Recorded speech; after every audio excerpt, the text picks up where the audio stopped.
Students, our next topic is binary adder and subtractor.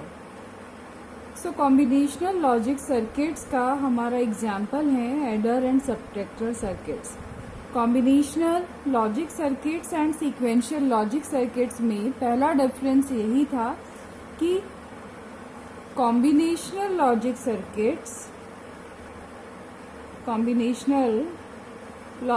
circuits versus sequential logic circuits.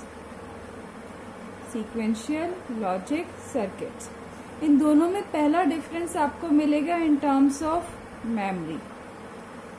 अगर combinational circuits की बात करें तो इन circuits में मेमोरी नहीं होती, जबकि सीक्वेंशियल सर्किट्स में मेमोरी होती है. और मेमोरी मीन्स कोई भी एक सर्किट जो हमने यहाँ पर बनाया, ये कोई फ्लिप फ्लॉप हो सकता है, कोई एडर हो सकता है. आपने इसको एक इनपुट प्रोवाइड किया और इस इनपुट के कोरस्पॉन्डिंग अगर इसे आउटपुट मिल रही है, यानी जो आपने इनपुट दिया, अगर आई इनपुट दिया है, आईथ इनपुट है, इनपुट आई, तो कोरस्पॉन्डिंग आउटपुट सिर्फ उस कंसर्न आईथ इनपुट पर ही डिपेंड है. यानी output y is equal to its a function of input I. लेकिन अगर कोई ऐसा सर्किट जिसमें आउटपुट इनपुट के साथ साथ, ये आउटपुट है, ये इनपुट के साथ साथ कुछ फीडबैक एलिमेंट यानी कि कुछ मेमोरी एलिमेंट या फीडबैक एलिमेंट पर भी डिपेंड हो. इसको अब अगर हम समझें, यहाँ हमने इनपुट 0 प्रोवाइड किया या इनपुट ए मान लीजिए, इनपुट ए प्रोवाइड किया तो आउटपुट ए मिली. अब ये आउटपुट ए वापस गई है अगले इनपुट, और यानी जो अगला आउटपुट होगा वो दो कंसर्न इनपुट्स का मिक्सिंग होगा. The function of output y is equal to its a function of input a plus feedback of memory element. It is some feedback of previous output. तो ऐसे सर्किट्स क्या कहलाते हैं? सीक्वेंशियल सर्किट्स कहलाते हैं, जिनमें जो करंट आउटपुट है वो करंट इनपुट के साथ साथ पास्ट आउटपुट पर भी डिपेंड करता है. इसको समझ लीजिए. करंट आउटपुट यानी प्रेजेंट आउटपुट प्रेजेंट इनपुट के साथ साथ जो पास्ट आउटपुट था उस पर भी डिपेंड करता है. तो ये सर्किट्स कहलाएंगे सीक्वेंशियल सर्किट्स. तो अगर हम बाइनरी एडर की बात करें, ये एक कॉम्बिनेशनल लॉजिक सर्किट का एग्जांपल है. एडर आप हाफ एडर या फुल एडर दो फॉर्म में डिवाइड करेंगे. अब इसको यहाँ पर समझते हैं कि हमने दो इनपुट्स लिए ए एंड बी. दो इनपुट्स के 4 कॉम्बिनेशंस एग्जिस्ट होते हैं, 0 0 0 1 1 0 एंड 1 1. इन दोनों इनपुट्स के करस्पॉन्डिंग जो आउटपुट होगी कैरी वाली आउटपुट हम किस अकॉर्डिंग आइडेंटिफाई करते हैं? कैरी आउटपुट आइडेंटिफाई होगी in terms of and gate.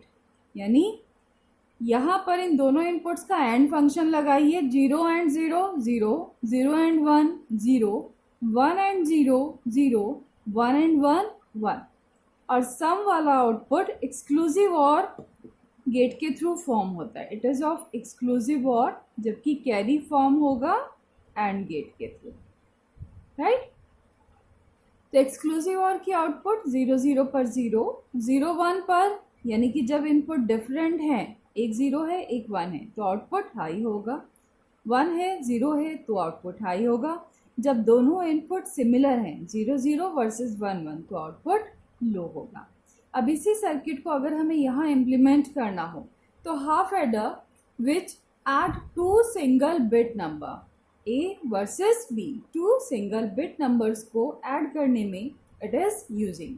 And such type of adders can be used in your any of the digital circuit like calculator, like computer, your mobile phones. तो यहाँ पर logic circuit implementation आप कैसे करेंगे? Input A B, जो हमने दो inputs लिए हैं, करस्पॉन्डिंग सम वर्सेस कैरी. फुल एडर में आप एक बिट और बढ़ा देंगे. अब इनपुट 3 बिट की फॉर्म में होगा A B and C, A B versus C. इस सी को हम पुराने इनपुट की कैरी मानते हैं। यानी इसको अगर हम यहाँ पर समझना चाहें, मैं आपको एक डिजिटल लॉजिक से के थ्रू इसका एग्जांपल देने की कोशिश करती हूँ। 49 मल्टीप्लाई 37 करना है हमें, राइट। अब इसको ज़रा करके देखिए।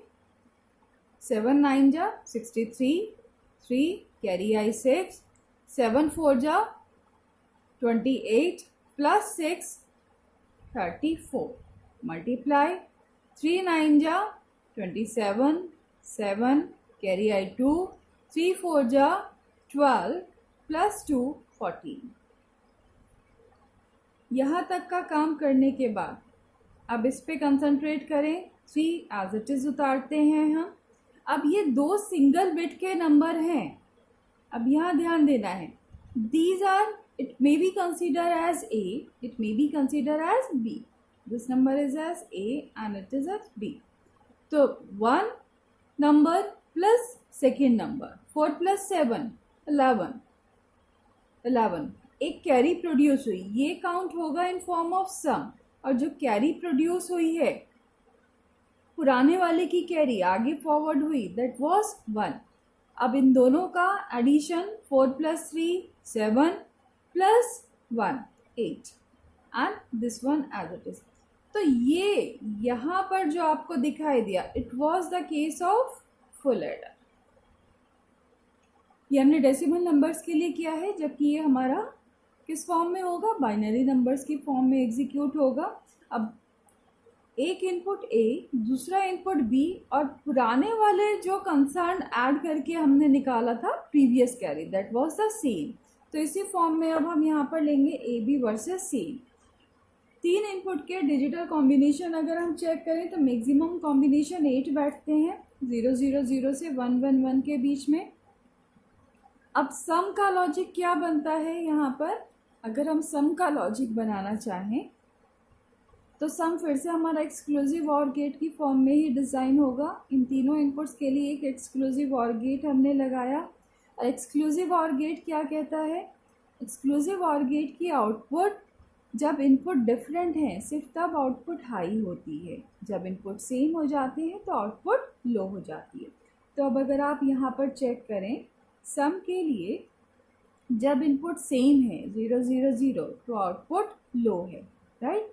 अब यहाँ पे देखें, आपके दो इनपुट सेम हुए हैं, आउटपुट लो चली गई। अब नीचे देखें, फिर से दो इनपुट सेम हुए, output low, again 2 input are same, output low, right. जब इवन नंबर ऑफ इनपुट अगर सेम है तो आउटपुट लो मिलेगा। अगर ऑड नंबर ऑफ इनपुट्स पे जा रहे हैं हम, जैसे 0 0, अब यहाँ देखें 1 1 1, तो यहाँ पर आपको आउटपुट हाई मिलेगा। क्यों हाई मिलेगा, क्योंकि हम ऑड नंबर ऑफ वंस पे चले गए, राइट। कैरी के लिए अब हम चेक करते हैं।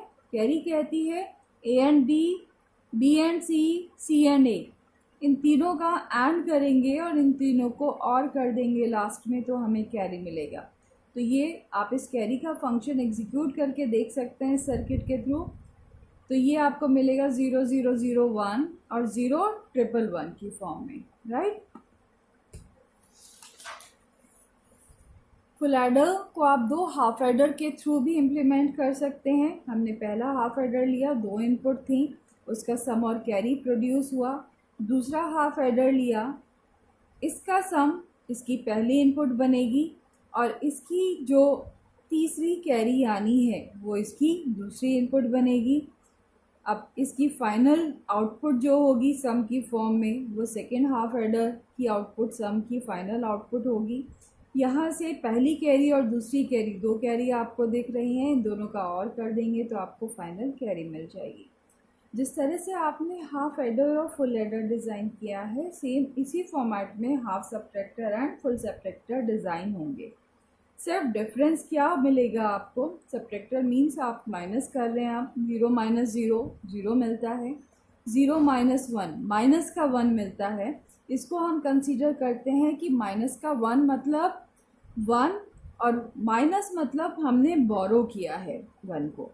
1 माइनस 0 प्लस का 1, 1 माइनस 1 वी गेट 0। तो हाफ एडर, हाफ सब्ट्रैक्टर हमारा किस फॉर्म में डिज़ाइन होगा, सेम यही लॉजिक आप यहाँ पे इम्प्लीमेंट कर दें। ए माइनस बी का बोरो कंडीशन हमारी ए बार बी की फॉर्म में आती है। यानी आपको सिर्फ ये सर्किट ध्यान रखने की ज़रूरत है कि दोनों का एक्सक्लूसिव और गेट की आउटपुट, आप यहाँ पे ध्यान दें वापस, हमने यहाँ पर भी एक्सक्लूसिव और गेट की आउटपुट सम की फॉर्म में निकाली थी। सिमिलरली एक्सक्लूसिव और गेट की आउटपुट ही हमारे डिफरेंस की फॉर्म में निकलेगी। पीछे आपको कैरी मिली थी क्योंकि आपने एंड गेट लगाया था, यहाँ पर आपको बोरो मिलेगा, आप ए बार अप्लाई करेंगे एंड गेट पर। सिर्फ इस नॉट गेट का डिफरेंस है, rest of the circuit is same. Full subtractor के केस में आप 3 इनपुट्स लेंगे, 2 इनपुट आपकी ए माइनस बी है और तीसरा इनपुट हमारा प्रीवियस बोरो जो गया था ए माइनस बी इन वाला जो तीसरा इनपुट था। तो इसका जो आपको एक्सप्रेशन एक रिमेंबर करना है, डिफरेंस फिर से वही सिमिलर है, ए एक्सॉर बी एक्सॉर, वहाँ पर सी लिखते थे हम, यहाँ पर बोरो लिखेंगे बी। और जो बोरो मिलेगा हमें, यहाँ पर सिर्फ ए की जगह क्या चेंज किया है हमने, ए बार किया है। वहाँ A B plus B C plus C A था, यहाँ पर A bar B plus A bar B plus B dot B. तो इस तरह से आप बोरो निकाल लेंगे। ये आपका फुल सबट्रैक्टर का लॉजिक चेंज हो जाएगा। एक्सक्लूसिव और get for the 3 inputs and यहाँ पर आपने सिर्फ ए की जगह ए बार कनेक्ट किया और फाइनल और गेट के थ्रू आपको उसकी बोरो कंडीशन फाइंड आउट हो गई। फुल सबट्रैक्टर को भी आप 2 हाफ सबट्रैक्टर के थ्रू डिज़ाइन कर सकते हैं। बहुत इजी सर्किट है। पहला हाफ सबट्रैक्टर बीच का आप डिलीट कर सकते हैं। 2 इनपुट्स लेंगे, आउटपुट जो कि डिफरेंस फॉर्म में है और बोरो फॉर्म में है। डिफरेंस वाली अगले की इनपुट बनेगी, अब उसकी दूसरी इनपुट पीछे से आ रहा बोरो होगा और फाइनल इन दोनों के बोरो को आप और करेंगे तो फाइनल बोरो मिल जाएगा। इस तरह से आपने